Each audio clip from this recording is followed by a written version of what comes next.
अब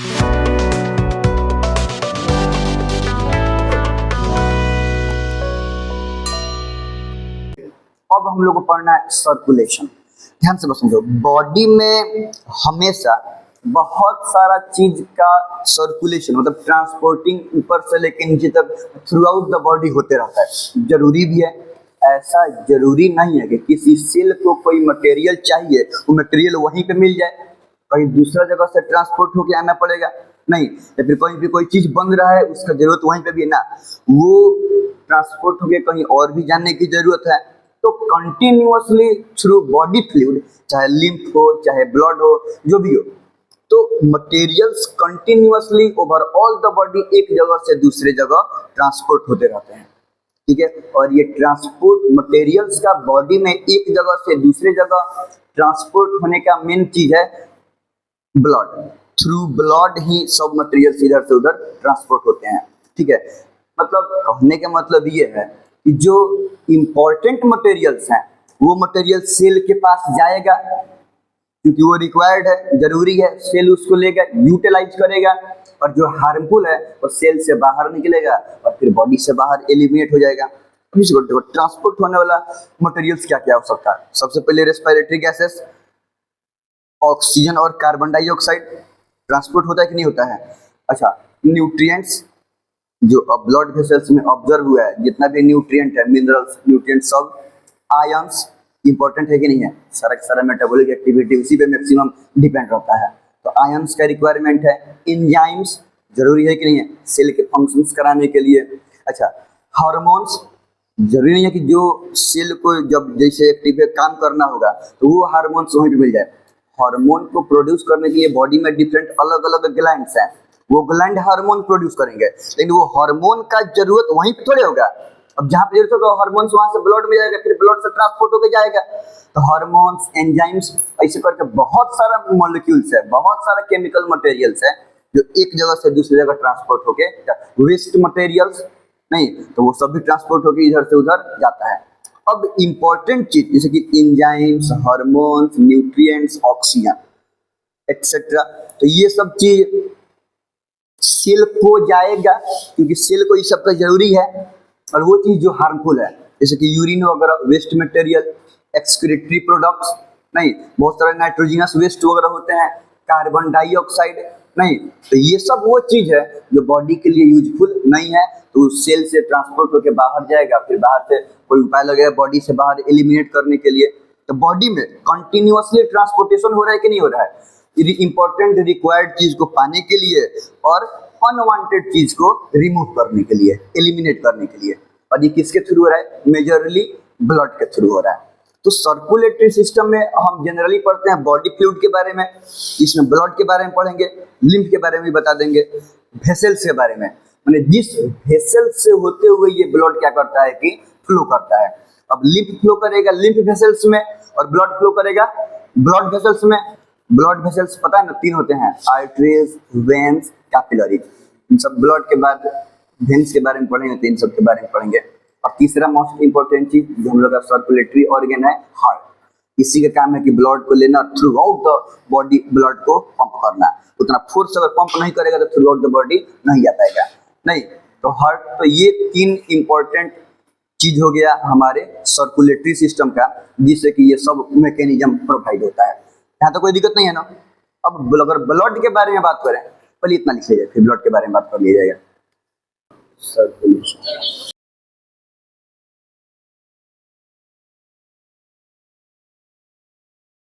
हम लोग पढ़ रहे हैं सर्कुलेशन के बारे में। It is the process by which different materials get transported from one place to another. Harmful materials are removed from the cell and then get eliminated from the body. Use material, useful क्या बोला गया, useful material goes in the cells for their utilization. बात समझो, circulation का मतलब यही हुआ कि मटेरियल्स का थ्रू आउट द बॉडी एक जगह से दूसरी जगह पे ट्रांसपोर्टेशन करना।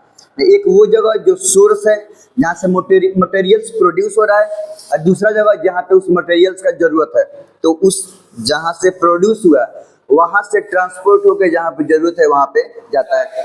तो अगर हम बात करें तो पूरे के पूरे मटेरियल्स का, तो जरूरी नहीं है कि जितना का ट्रांसपोर्टेशन हो रहा है सब सही है, सब यूजफुल है।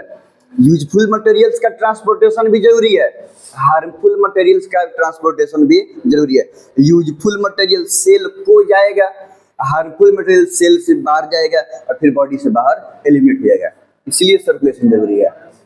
हार्मफुल मटेरियल जैसे कार्बन डाइऑक्साइड, वेस्ट मतलब ये डाइजेस्टिव वेस्ट, एक्सक्रीटरी प्रोडक्ट्स, ये सब बॉडी से बाहर क्या होते हैं कि निकलते हैं, एलिमिनेट होते हैं। एंड यूजफुल मटेरियल जैसे ऑक्सीजन, एंजाइम्स, हार्मोन्स, न्यूट्रिएंट, ये सब यूजफुल मटेरियल है, बॉडी में इन सब का जरूरत है, तो ये सब ट्रांसपोर्ट होकर सेल तक जाते हैं ताकि सेल ये सब चीज का यूटिलाइजेशन करे। All these materials get transported through body fluid like blood and lymph, सब ब्लड में या ब्लड से या लिम्फ से होते हुए एक जगह से दूसरी जगह पे जाता है। मतलब बताएंगे सबके बारे में, वो भी जैसे बॉडी फ्लूइड ब्लड है वैसे ही बॉडी फ्लूइड लिम्फ है। लिम्फ को टिश्यू फ्लूइड बोलते हैं, और टिश्यू के बीच में जो स्पेस होता है, तो ब्लड का वो पार्ट जो उसमें से निकल के आ जाता है, जो उसमें से लीक होके टिश्यू के स्पेस में आ जाता है, तो वही सब बन जाता है लिम्फ। इसके बारे में पढ़ना है हम लोग को। Circulatory system in animal consist of mainly blood vessels and heart. Circulatory system में मेन 3 चीज होता है, लिम्फ भी इंपॉर्टेंट है ट्रांसपोर्टेशन के लिए, लेकिन मैक्सिमम चीज ट्रांसपोर्टेशन होता है ब्लड से। हार्ट तो मेन सर्कुलेटरी ऑर्गन तो हार्ट है, जिसका काम है कि through out the body blood को पंप करना। तो सर्कुलेटरी सिस्टम में आ गया ब्लड वेसल्स और हार्ट। ब्लड 3 चीज से बना हुआ रहता है, मैट्रिक्स, प्लाज्मा और फॉर्म्ड एलिमेंट। बताते हैं इन सब के बारे में। ब्लड वेसल्स में आ गए आर्टरीज, वेन्स और कैपिलरीज, और ये तो हमारा हार्ट हो गया, इसके बारे में स्पेशली पढ़ना है। अब ध्यान से बात समझो, अगर हम ब्लड के बारे में बात करेंगे तो ब्लड देखो, ब्लड टिश्यू में पढ़े थे चैप्टर टिश्यू क्लास 9 में कि ब्लड एक फ्लूइड कनेक्टिव टिश्यू है, और हर एक कनेक्टिव टिश्यू के पास एक मटेरियल्स होता है, सब्सटेंस, जिसको बोलते हैं मैट्रिक्स। देखो एक्चुअली में जो कनेक्टिव टिश्यूज हैं उनके बीच में स्पेस में वो एक मटेरियल्स, एक सब्सटेंस प्रेजेंट रहता है, जो कि जनरली कार्बोहाइड्रेट डेरिवेटिव ही होता है, माने शुगर डेरिवेटिव, पॉलीसैकेराइड डेरिवेटिव्स होता है नहीं, तो वही सब मटेरियल्स को बोलते हैं हम लोग मैट्रिक्स। किसी भी कनेक्टिव टिश्यू का स्टेट वाला प्रॉपर्टी जैसा मैट्रिक्स होगा, वो टिश्यू का भी प्रॉपर्टी वैसा ही होता है। अगर मैट्रिक्स हार्ड है तो कनेक्टिव टिश्यू हार्ड होगा, मैट्रिक्स सॉफ्ट है तो कनेक्टिव टिश्यू सॉफ्ट होगा। अब इसका मैट्रिक्स फ्लो करता है, फ्लूइड टाइप है, तो ब्लड भी फ्लूइड टाइप है, इसलिए बोलते हैं ब्लड को fluid connective tissue. Liquid type का होता है, लिक्विडिटी होता है, बहता है। तो ब्लड में ये क्या चीज प्रेजेंट रहेगा, मैट्रिक्स, और दूसरा प्लाज्मा। ब्लड में ये दोनों को निकाल दो, जितना भी ब्लड का लिक्विड पार्ट है, तरल पार्ट है, वो सब पार्ट को बोलते हैं हम लोग, फ्लूइड कंटेंट को बोलते हैं हम लोग प्लाज्मा। इसके बारे में बताते हैं। और फॉर्म्ड एलिमेंट जैसे कि red blood cell, red blood corpuscles, white blood corpuscles और प्लेटलेट्स, इन 3 को बोलते हैं हम लोग फॉर्म्ड एलिमेंट्स। तो इन सब चीज से बना हुआ रहता है क्या हमारा ब्लड। तो मैट्रिक्स के बारे में तो बताएं, अगर हम प्लाज्मा के बारे में बात करें, ध्यान से समझो, क्या बोले, ब्लड का जितना भी लिक्विड पार्ट है, तरल पार्ट है, वो क्या हो गया हमारा प्लाज्मा, ठीक है। और पूरे ब्लड का 55% पार्ट क्या होता है कि प्लाज्मा होता है। अब पूरे प्लाज्मा में क्यों बोले कि लिक्विड पार्ट है, पूरे ब्लड का 55% हिस्सा क्या है कि प्लाज्मा है। अब बाकी सब में फॉर्म्ड एलिमेंट और मैट्रिक्स आ जाएगा। अब वो प्लाज्मा में 92% वाटर होता है, 90% 92% चीज क्या होता है कि वाटर होता है, याद रहेगा। और बच गया 7-8% चीज वो प्रोटीन होता है। बाकी 1-2% में जो चीज उसमें डिजॉल्व है या सस्पेंडेड है या डिस्पर्स्ड है, वो सब चीज प्लाज्मा में प्रेजेंट रहेगा, जैसे कि आयंस हो गया और ग्लूकोज, अमीनो एसिड, वो सब आ रहा है ना, तो वो सब हो गया। हम लोग पढ़े थे लोग कि बहुत सारा रेस्पिरेटरी गैस प्लाज्मा में डिजॉल्व होकर ट्रांसपोर्ट होते हैं, जैसे 3% ऑक्सीजन प्लाज्मा में डिजॉल्व होकर जाता था, 7% कार्बन डाइऑक्साइड टिश्यू से प्लाज्मा में डिजॉल्व होकर अल्वलाई तक जाता था, कल लिखवाए हुए हैं ना। तो ये सब चीज, हाँ, क्लॉटिंग फैक्टर्स, अभी इसका कोई स्पेशल नाम नहीं है, लेकिन प्लाज्मा में कुछ वो सब चीज प्रेजेंट, सब्सटेंस प्रेजेंट रहते हैं जिनको जस्ट बोलते हैं क्लॉटिंग फैक्टर्स। मतलब वो ब्लड को क्लॉट कराने में थक्का जमवाने में इंपॉर्टेंट होते हैं। मतलब अगर कहीं से कट उठ गया तो ब्लड बहुत सारा ना ब्लीडिंग हो जाएगा, तो बहुत सारा ब्लड लॉस हो जाएगा, बॉडी से ब्लड बाहर निकल जाएगा, तो वो फैक्टर्स ब्लड को जमा देते हैं, तो जिसके चलते वहाँ पे रास्ता जाम हो जाएगा और ब्लड बॉडी से बाहर नहीं जाएगा। तो जहाँ पे इंजरी हुआ रहता है, कट हुआ रहता है, सिर्फ वहीं पे वो क्लॉट कर देंगे, बाकी अंदर अंदर ब्लड क्या करेगा कि फ्लो कर जाएगा। तो कुछ क्लॉटिंग फैक्टर्स भी प्लाज्मा में प्रेजेंट रहते हैं। स्पेशली प्लाज्मा वो लाइट येलो कलर का रहता है, और बाकी सबको हटा दिया जाए, आरबीसी, डब्ल्यूबीसी, फॉर्म्ड एलिमेंट ये सबको निकाल दिया जाए, तो प्लाज्मा कलर कुछ हल्का येलोइश टाइप का होता है, येलो कलर का होता है। हाँ, प्लाज्मा में से अगर क्लॉटिंग फैक्टर, जिसको बोलने के खून जमाने का काम करता है, तो प्लाज्मा में से सिर्फ plasma, one and only plasma. पहले तो ब्लड में से हम मैट्रिक्स को और फॉर्म्ड एलिमेंट को निकाल दिए हैं, तो बचिए क्या? प्लाज्मा।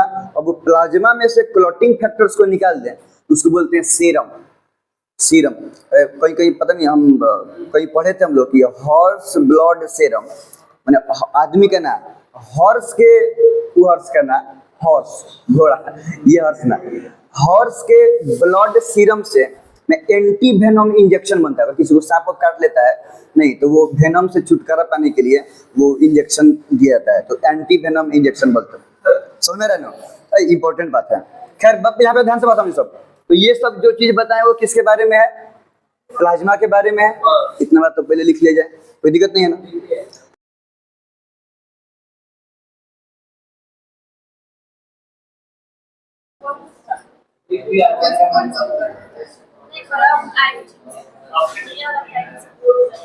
चलो बात समझो। यहाँ पे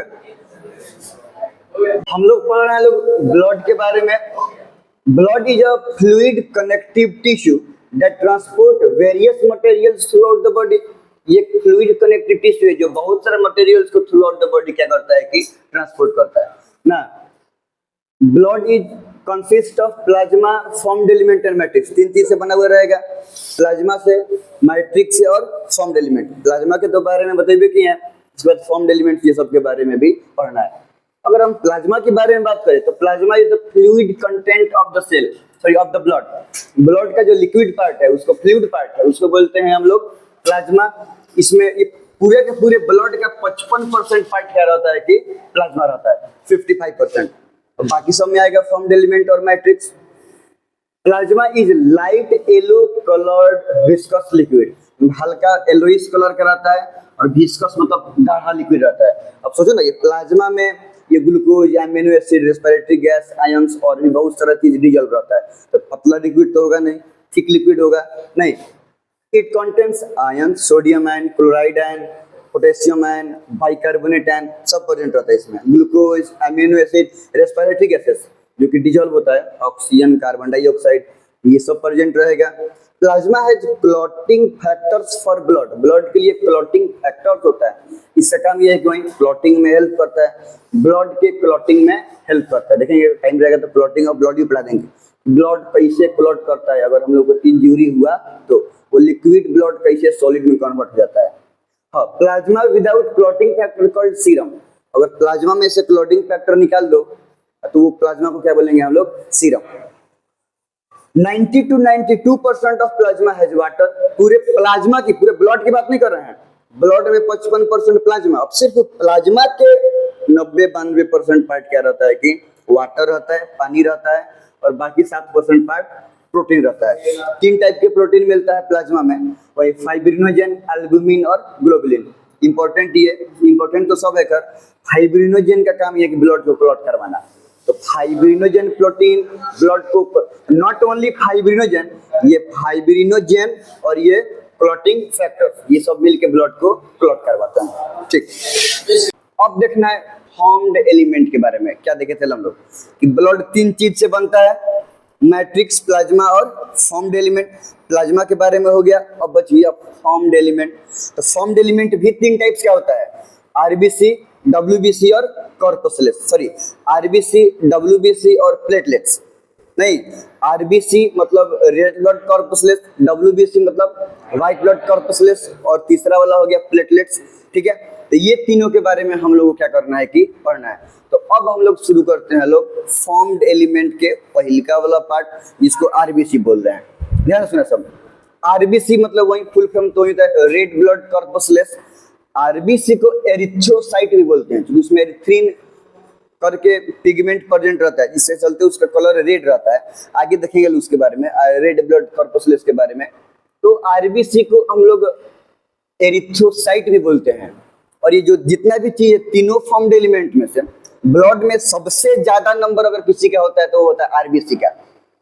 समझ रहे हैं? मतलब 5 मिलियन से 5.5 मिलियन के आसपास, 50 लाख 55 लाख के आसपास, 1 मिलियन में 10 लाख, 5 मिलियन में 50 लाख, तो 5 to 5.5 मिलियन बोल रहे हैं, मतलब 50 लाख से 55 लाख पर 100 मिलीमीटर क्यूब प्रेजेंट रहता है।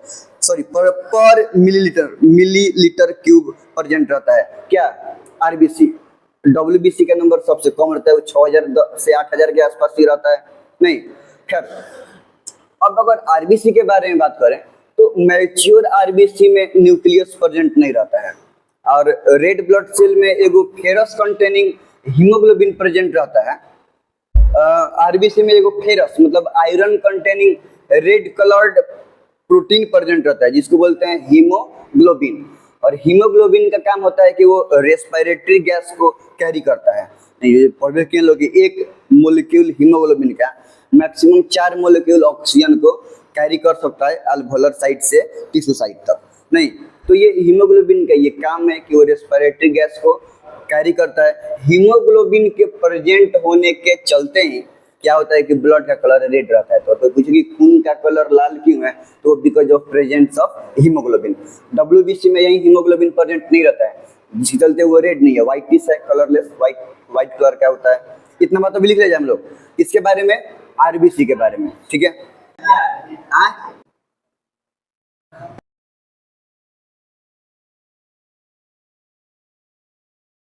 हम लोग बात करते थे ब्लड में फॉर्म्ड एलिमेंट के बारे में, तो प्लाज्मा 55% था, तो जो बाकी बच गया 40% 45%, वो चीज क्या प्रेजेंट रहता है हमारा?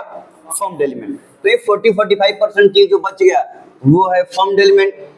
फॉर्म्ड एलिमेंट अब 3 टाइप्स का होता है, आरबीसी, डब्ल्यूबीसी और प्लेटलेट्स, ठीक है।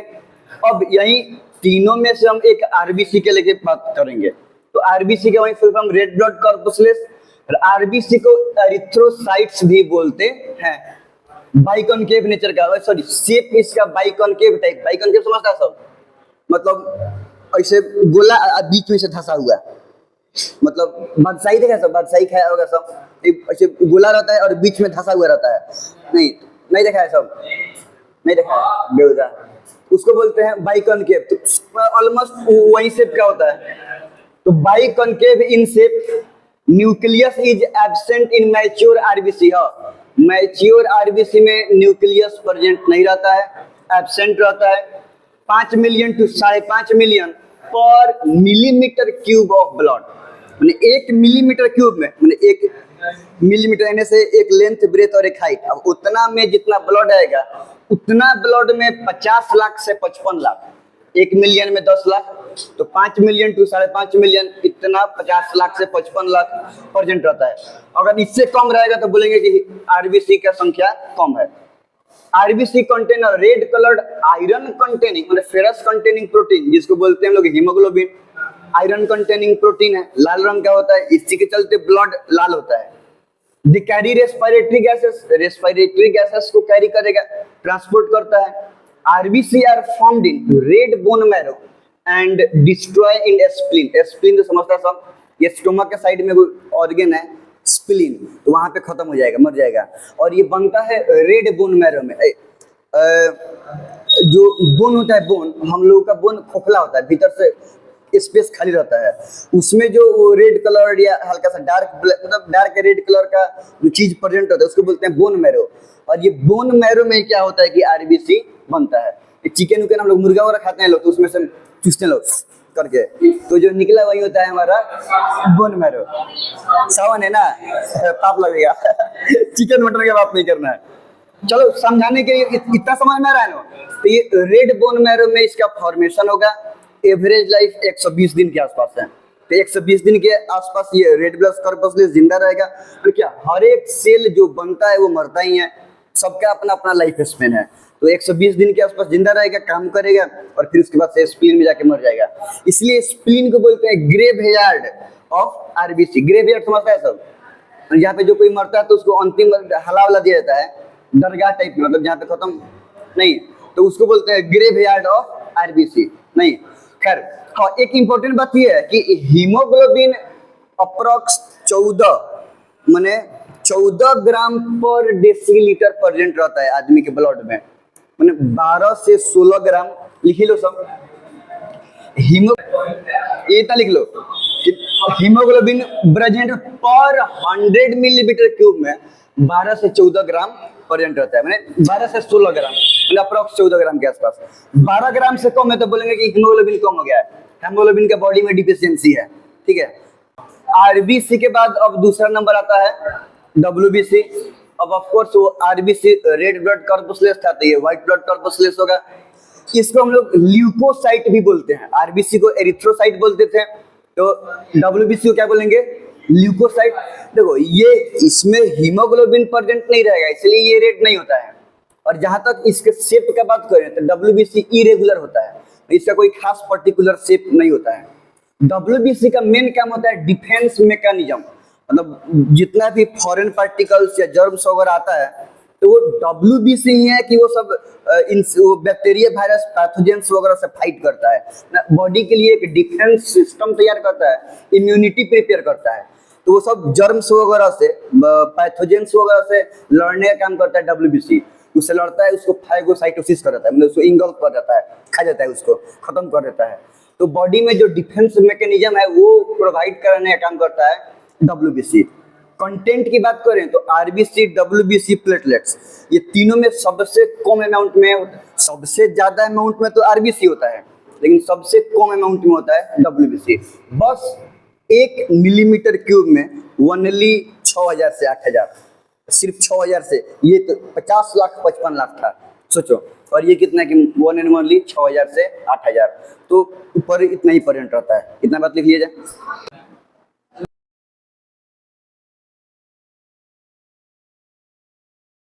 WBC white blood corpuscles, also known as leukocyte, इसको ल्यूकोसाइट भी बोला जाता है। इट्स शेप इज इरेगुलर, इसका कोई खास शेप नहीं होता है, नहीं तो इरेगुलर होने से फायदा है, किसी भी डायरेक्शन में हड़क से मुड़ जाएगा। और कोई प्रॉपर किसी भी चीज का कोई फिक्स शेप है, प्रॉपर शेप है, तो अपने शेप के अकॉर्डिंग ही मूवमेंट करता है, मैंने जिस साइड में उसको मूवमेंट करना कन्विंसिंग होगा उस साइड में मूवमेंट करने का ज्यादातर चांस है अग्रसर होने के लिए। इरेगुलर से फायदा है कि यहाँ पे अगर उसको मिला कि पैथोजन इधर है तो पक्ष से इधर घूमने लगेगा, इधर है तो इधर घूमने लगेगा, किसी भी डायरेक्शन में आसानी से मूव करके वो पैथोजन से फाइट करेगा, उसको किल करेगा, फाइगोसाइटोसिस कर जाएगा। तो ये इरेगुलर होने से भी फायदा है कि किसी भी डायरेक्शन में मूवमेंट करने के लिए उसको सुविधा मिलता है। It provide defence mechanism for body. Defence का मतलब क्या, हम लोग का डिफेंस सिस्टम है यहाँ पे, तो उसका काम क्या है कि जो भी बाहर से एंटी कंट्री वाला एजेंट आ रहा है, सब एंटी नेशनल एजेंट आ रहा है, सब डिफेंस क्या, हम लोग का डिफेंस क्या है, एयरफोर्स, आर्मी, नेवी, यही सब है ना। उसका काम क्या है, जितना भी बाहर से घुसपैठिया है, सब टेररिस्ट है, बाहर का जो इलीगल रूप से अंदर आ रहा है उसको मना करता है, या जो आ गया है उसका सफाया करता है। तो वैसे ही इसका काम है कि जो हार्मफुल बाहर से फॉरेन मटेरियल्स बॉडी के अंदर में गया है, वो चाहे कोई मोलिक्यूल्स हो, चाहे कोई पैथोजेंस हो, तो उससे फाइट करेगा, उसको साफ कर देगा, खत्म कर देगा। तो ये डिफेंस मैकेनिज्म प्रोवाइड करता है। It fight with pathogens. Pathogens का मतलब वो माइक्रो ऑर्गेनिजम्स जो हमारे लिए हार्मफुल होता है। सबका सब माइक्रो ऑर्गेनिजम्स तो हार्मफुल नहीं होता है, कुछ बेनिफिशियल होता है, कुछ हार्मफुल होता है। तो हार्मफुल वाला को बोलते हैं हम लोग पैथोजेंस। तो पैथोजेंस से फाइट करेगा, उसको किल कर देगा। कंटेंट है 6000 से 8000 पर मिलीमीटर क्यूब, और हीमोग्लोबिन इसमें प्रेजेंट नहीं होता है। तो ये तो हो गया डब्ल्यूबीसी। अब एगो बचिया सबसे लास्ट वाला प्लेटलेट्स। देखो प्लेटलेट्स कोई एक्चुअल सेलुलर कंटेंट नहीं है, वो बस मटेरियल्स टाइप प्लेटलेट्स, जिसको थ्रोम्बोसाइट बोलते हैं। हाँ, प्लेटलेट्स का काम ये है, ध्यान से समझ सब, कि वो ब्लड क्लॉटिंग में हेल्प करता है। तो अब तक ब्लड क्लॉटिंग में हेल्प करने वाला चीज देखें, जो प्लाज्मा में क्लॉटिंग फैक्टर्स है वो, जो प्रोटीन है फाइब्रिनोजेन वो, और एक तीसरा मिल गया सबसे इंपॉर्टेंट प्लेटलेट्स। एक्चुअल चीज जो ब्लड को क्लॉट करवाता है। तो प्लेटलेट से काम ये है कि अगर इंजरी हो गया तो ज्यादा बॉडी से ब्लड लॉस ना कर जाए, तो ब्लड को क्या कराएगा कि क्लॉट कराएगा। अगर किसी के बॉडी में प्लेटलेट्स कम हो गया है तो बाकी जो भी चक्कर आना, कमजोर फील करना, लेजी होना, तो ये सब प्रॉब्लम तो होगा ही होगा। लेकिन उससे एक और एडिशनल घाटा ये है कि कहीं कट जाएगा तो खून जमने में टाइम लगेगा, और जब तक जमे जमे थोड़ा सा कट से ज्यादा ब्लड हम लोग कटता है और फिर तुरंत ब्लड क्लॉट हो जाता है, थोड़ा सा बाहर फिर ब्लड क्लॉट हो जाएगा, खून बहना बंद हो जाएगा। इसमें क्लॉट होने में टाइम लगेगा, और टाइम होने के मतलब क्या हुआ कि जब तक क्लॉट होगा तब तक ज्यादा ब्लड क्या होगा कि लॉस हो जाएगा, ज्यादा ब्लड खत्म हो जाता है। तो ये थ्रोम्बोसाइट का काम है, मतलब प्लेटलेट्स का काम है कि ब्लड क्लॉट करवाता है। और अगर थ्रोम्बोसाइट प्लेटलेट कंटेंट की बात करें ब्लड में तो वो होता है लगभग 1.5 लाख से 3.5 लाख, 1.5 लाख से 3.5 लाख, 1.5 लाख से 3.5 लाख होता है। 1.5 लाख से अगर कम है, थोड़ा सा कम है तो चलेगा। न्यूट्रिशन ऊपर नीचे होने के चलते प्लेटलेट्स का नंबर ऊपर नीचे हो सकता है, लेकिन ज्यादा कम है। मान लीजिए 1 लाख है, किसी में 1,10,000 20,000 है, तो 1.5 लाख से 30,000 ना कम हो गया, 1 लाख से नीचे है तो और ज्यादा कम है, तो वो मानेंगे कि हाँ बॉडी में क्या है कि प्लेटलेट्स का कमी है। लेकिन 1.5 लाख से 3.5 लाख पर मिलीमीटर क्यूब के आसपास प्लेटलेट्स का अप्रॉक्स कंटेंट होता है। ठीक है, इतना बात लिख लिया जाए।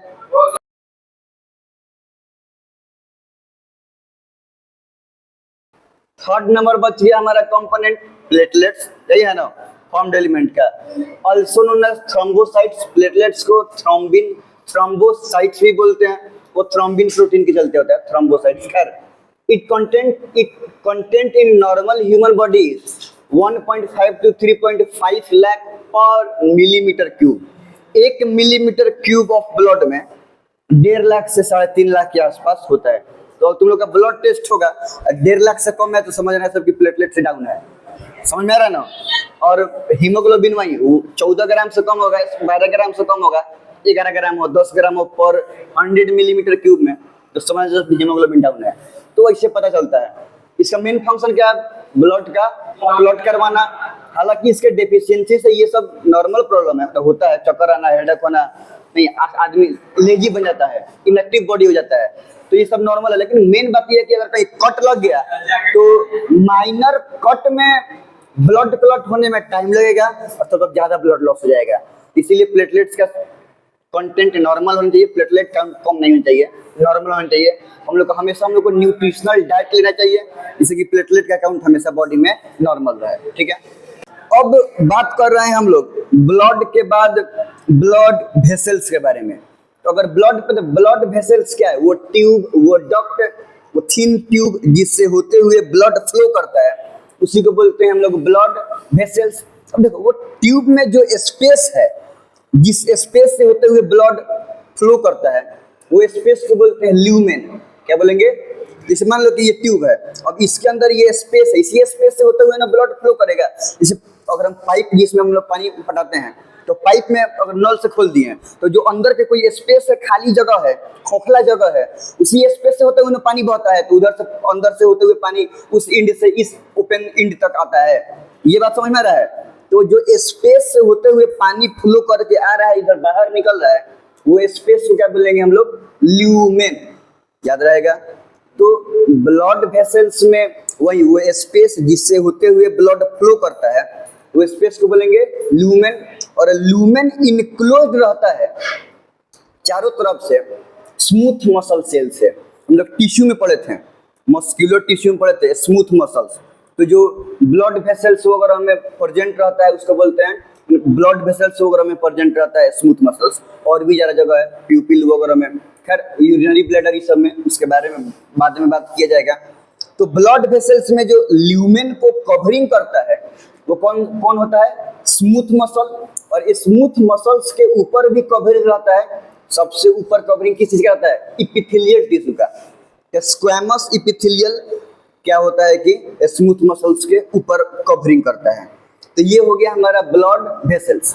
ब्लड वेसल्स 3 टाइप का होगा, आर्टरीज, वेन्स, कैपिलरीज।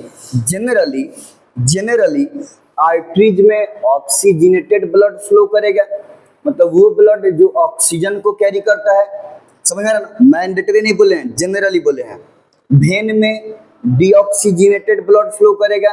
और कैपिलरी वो स्मॉल वेनलेट्स चाहे आर्टरीज का आर्टियोल्स वगैरह है वो उस जगह पर रहता है, एकदम स्मॉल स्मॉल बहुत पतला पतला ट्यूब्स, बहुत ही पतला पतला मतलब नेटवर्क है ब्लड वेसल्स का ही, जो पर्यंत रहता है डिफ्यूजिंग साइट पे, जैसे कि एल्वोलर साइट पे जहाँ पे डिफ्यूजन हो रहा है, जैसे कि अल्वोलाई से ऑक्सीजन कार्बन डाइऑक्साइड का डिफ्यूजन हो रहा था, तो वहाँ पे अल्वोलाई एल्वोलर कैपिलरीज प्रेजेंट है। अब बहुत सारा कैपिलरीज मिलके एगो वेन से होते हुए चला गया।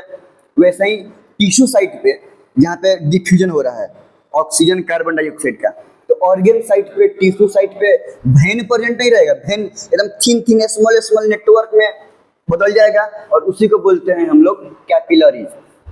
ठीक है, तो बहुत सारा कैपिलरीज मिलके एगो वेन बनेगा, चाहे एगो आर्टरीज बनेगा, चाहे एगो आर्टरीज डिवाइड हो जाएगा बहुत सारे कैपिलरीज में।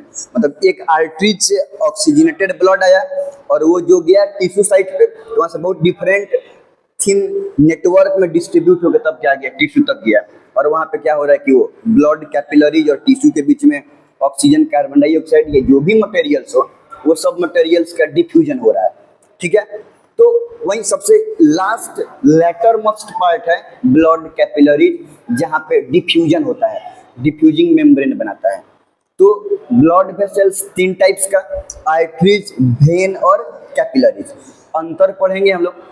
जनरली जो आर्टरीज का ल्यूमेन होता है, ल्यूमेन याद है ना, वो स्पेस जिससे ब्लड फ्लो करेगा, वो स्पेस को क्या बोलेंगे हम लोग, ल्यूमेन। तो आर्टरीज का ल्यूमेन जनरली थिन होता है, पतला होता है, और वेन का ल्यूमेन जनरली मोटा होता है, ठीक होता है। अच्छा, तो ये बताओ, अगर हम लोग जैसे मान लो कि पाइप से पानी फ्लो कर रहा है, तो अभी इतना जितना भी मोटा पाइप है जो भी स्पीड से फ्लो कर रहा है, अब अगर मुंह पे दाब दोगे पतला हो जाएगा, तो पानी स्पीड में, प्रेशर में, स्पीड में फ्लो करने लगता है। तो इसीलिए आर्टरीज का ल्यूमेन पतला है, तो उसमें ब्लड स्पीड में फ्लो करता है, बात समझ रहा है। और उसके कंपैरिजन में ब्लड का ल्यूमेन थोड़ा मोटा है आर्टरीज के रिस्पेक्ट में, तो उसमें ब्लड थोड़ा सा स्लो मूव करता है। इसीलिए जनरली आर्टरीज में ब्लड का प्रेशर ज़्यादा होता है और वेन में ब्लड का प्रेशर कम होता है। अगर मान लो कि आदमी नस काट रहा है, तो ऐसे सुसाइड कोई काहे करेगा, हमें को बात कर रहे हैं। तो अगर कोई मान लो कि किसी आर्टरीज से ब्लड वेसल से ब्लड फ्लो कर रहा है, तो पर यूनिट टाइम में ज़्यादा अमाउंट ऑफ ब्लड किस में फ्लो करेगा, आर्टरीज में कि वेन में, आके दोनों में बराबर फ्लो करेगा। अच्छा, बात समझो ध्यान से, वेन मोटा है उसमें ब्लड फ्लो कर रहा है स्लो, बात समझ रहा है, और आर्टरीज पतला है उसमें ब्लड फ्लो कर रहा है स्पीड। सॉरी, हम अमाउंट पूछे हैं, हमको प्रेशर पूछना चाहिए। तो इसीलिए जनरली आर्टरीज में ब्लड का प्रेशर वेन में ब्लड के प्रेशर से क्या होता है, कंपैरेटिवली हाई होता है, ज्यादा होता है। पतला होने के चलते ऑटोमेटिक प्रेशर क्या होगा कि बढ़ जाएगा, और वेन में आर्टरीज के रिस्पेक्ट में ब्लड का प्रेशर क्या होता है कि कम होता है। याद रहेगा, इतना मतलब लिख लिया जाए आप, ठीक है।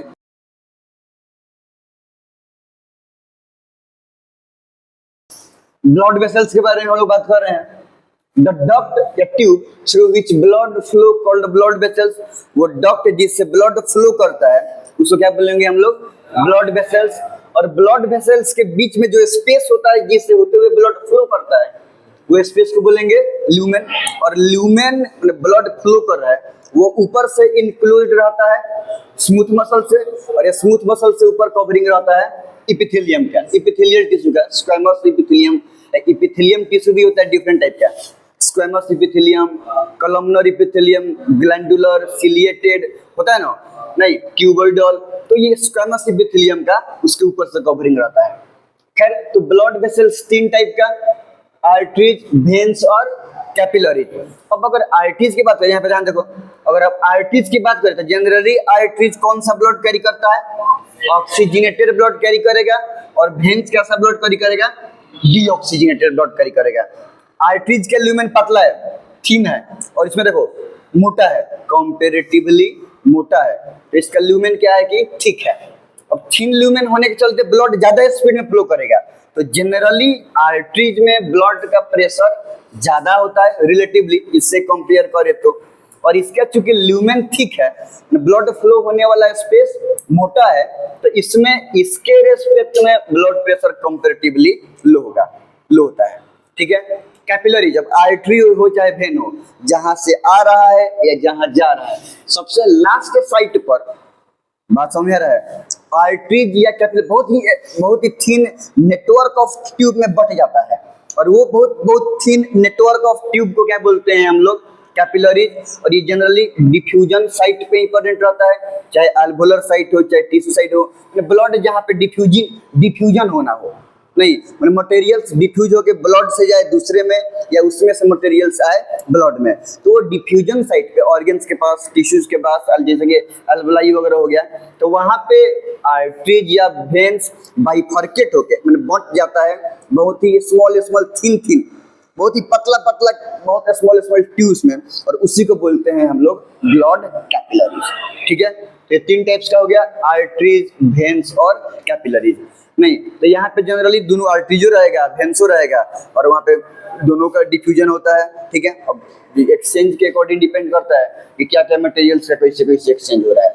ठीक है, तो एक तरीके से मान लेंगे कि कैपिलरी जंक्शन है आर्टरीज का और वेन्स का। अगर कोई एक ही ऑर्गन को, कोई एक ही पार्ट ऑफ द पार्ट्स को, ऑर्गन को सर्कुलेट कर रहा है, तो खैर हो गया। तो सर्कुलेटरी सिस्टम 2 टाइप्स का होता है, एक ओपन सर्कुलेटरी सिस्टम और एक होता है क्लोज। देखो वैसा सर्कुलेटरी सिस्टम जिसमें ब्लड क्लोज्ड वेसल्स में फ्लो करे, जैसे आर्टरीज में, वेन्स में, कैपिलरीज में, तो ये सब क्लोज्ड वेसल्स हो गया, पाइप हो गया, ट्यूब हो गया, तो क्लोज्ड वेसल्स में फ्लो करे तो वो सर्कुलेटरी सिस्टम को बोलेंगे हम लोग क्लोज्ड सर्कुलेटरी सिस्टम। और जिसमें क्लोज्ड वेसल्स में फ्लो नहीं करेगा, देखो हार्ट से डायरेक्ट ब्लड निकला, पूरा ऑर्गन को बात किया और फिर शहर बिटोर के फिर वापस हार्ट में आ गया। बात समझ में रहा है, इसमें किसी ऑर्गन के पास ब्लड वेसल से होते हुए नहीं गया है, उस हार्ट से निकला हुआ है फिचकारी के जैसा। अब पूरा क्या हुआ कि पूरा नहा लिया है ब्लड से क्या ऑर्गन, और फिर सबसे फिर ब्लड फिर बिटरा के चला गया है कहाँ पे, हार्ट में। अब वो जो ब्लड उस ऑर्गन पे पड़ा, तो ब्लड और उस ऑर्गन के बीच में डिफ्यूजन हो गया, जिस मटेरियल का इसमें से उसमें और ऑर्गन में से ब्लड में आना हो, कुछ इस तरीके से हो, तो ये सर्कुलेटरी सिस्टम को बोलते हैं ओपन सर्कुलेटरी सिस्टम। इसमें ब्लड क्लोज्ड वेसल्स में फ्लो नहीं करेंगे, ऑर्गन को डायरेक्टली ब्लड से बात करवाया जाएगा। मत समझ रहे ना, ऑर्गन के पास डायरेक्टली ब्लड पहुंचेगा, पूरा खून से नहा लेगा, उसके पास वेसल से होते हुए, इन्हें कि वेसल से ब्लड जा रहा है, कैपिलरीज होते हुए चला गया, और कैपिलरीज से डिफ्यूजन हो रहा है, ऐसा कोई सिस्टम प्रेजेंट नहीं होता है। इसको बोलेंगे हम लोग open circulatory system.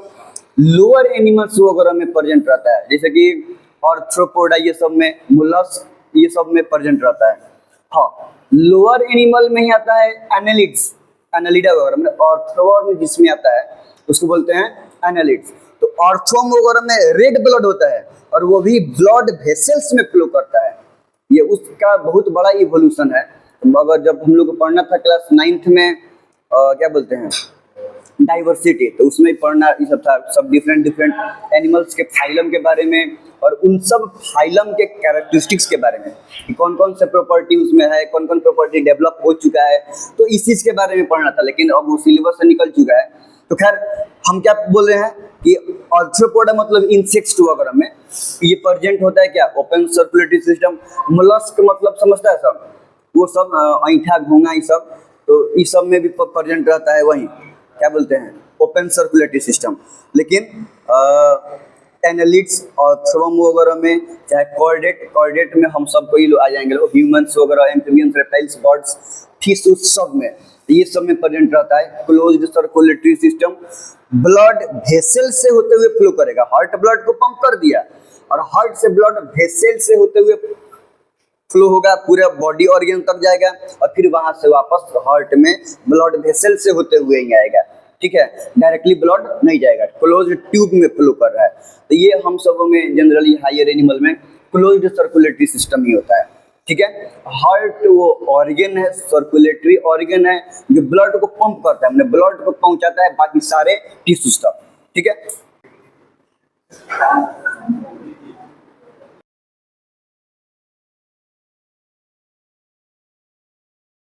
Circulatory system 2 types का, एगो ओपन टाइप और दूसरा close type. The circulatory system in which blood does not flow in closed vessels. Blood closed vessels में फ्लो नहीं करेगा और ऑर्गन को डायरेक्टली हार्ट से ब्लड मिल जाएगा, मतलब organs are directly bathed by blood. तो ये सिस्टम को क्या बोलेंगे हम लोग? Open circulatory system. कोई क्लोज्ड डक्ट से ट्यूब से होते हुए ब्लड फ्लो नहीं कर रहा है। कहाँ पर? इंसेक्ट आर्थ्रोपोड्स वगैरह में। आर्थ्रोपोड में जरूरी नहीं कि इंसेक्ट हो, देखो इंसेक्ट के पास जनरली 6 गो पैर होता है। आर्थ्रोपोड में सिर्फ इंसेक्ट नहीं आएगा, वो सब स्पाइडर वगैरह सब आ जाएगा। मतलब स्पाइडर जिसमें 8 गो पैर होता है, वो मिलीपेड बहुत सारा गोजर वोजर सब आ जाएगा किसमें? आर्थ्रोपोड्स में आ जाएगा। जितना भी इंसेक्ट हम लोग समझते हैं लोग एंट सब तो ही करेगा। मोलस्क अभी बताया। तो ये सब में कौन सा सिस्टम प्रेजेंट रहता है? Open circulatory system. Blood closed vessels में फ्लो नहीं करेगा, ऑर्गन डायरेक्टली ब्लड से ना लेगा। Closed circulatory system, the circulatory system in which blood flows in closed vessels, जैसे कि आर्टरीज वेन्स वगैरह से फ्लो कर रहा है ना, तो क्लोज्ड वेसल से, क्लोज्ड वेसल्स नहीं है, देखो जहाँ से फ्लो कर रहा है ल्यूमेन से तो फ्लो कर रहा है, अब उसको इनक्लोज्ड किए हुए स्मूथ मसल, ओकरा ऊपर कवरिंग है एपिथेलियम का, तो क्लोज्ड वेसल्स, क्लोज ट्यूब हुआ कि नहीं हुआ? तो क्लोज्ड वेसल्स में फ्लो करेगा तो उसको बोलेंगे क्लोज्ड सर्कुलेटरी सिस्टम। ऑर्गन्स को ब्लड डायरेक्टली नहा नहीं रहा है, वेसल से होते हुए जा रहा है, तब कैपिलरीज बन के उसको टूप लेगा, फिर वहां पे डिफ्यूजन होगा, जो भी मटेरियल्स का होना होगा, तो ऐसे होगा। कहाँ कहाँ प्रेजेंट रहेगा? एनालिट्स में। लोअर एनिमल है लेकिन यहाँ पे क्लोज्ड प्रेजेंट है, समझ में आ रहा है नो? नहीं, जैसे कि ऑर्थोम वगैरह, कॉर्डेट्स, जैसे fish, birds, reptiles, amphibians, mammals, ये सब में कौन सा सिस्टम होता है? Closed circulatory.